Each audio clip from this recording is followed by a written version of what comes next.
When I was 19, almost 20 years old, 3 months before my 20th birthday, I got married. And it wasn't somebody I knew very long. I'd known him since, it was February when we met, and we ended up getting married on May 1st. So not long at all. 2.5 months. And so he was a Marine, and we lived in 29 Palms. And I had a friend that came and she stayed with us, and one night him and I gotten into an argument, and it turned physical when I jumped on his back trying to stop him from leaving in my truck, and because he'd been drinking, and I fell back on the bottom flight of steps, not down the stairs, but on the bottom steps of the stairs that led out to the front door. And we lived in base housing, and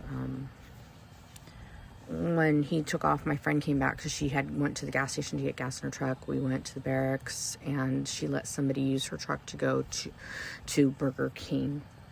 Her boyfriend had gone back to my condo to get my wallet, because I left my wallet, and him and my ex had gotten into a fight where my ex had beaten the crap out of him. He came back and he had 2 black eyes.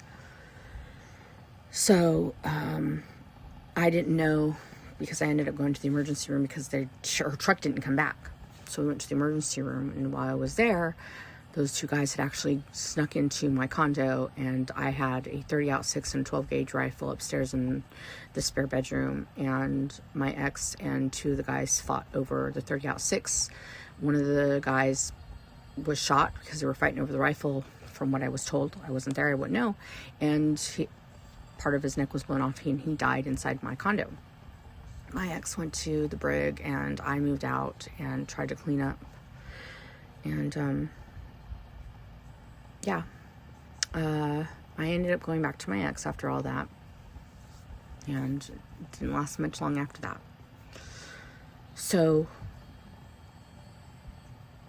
but that's one big trauma that I went through. But I had a dream that I was coming into LA, because I lived in 29 Palms, but in my dream I was coming into LA from 29 Palms in my truck by myself.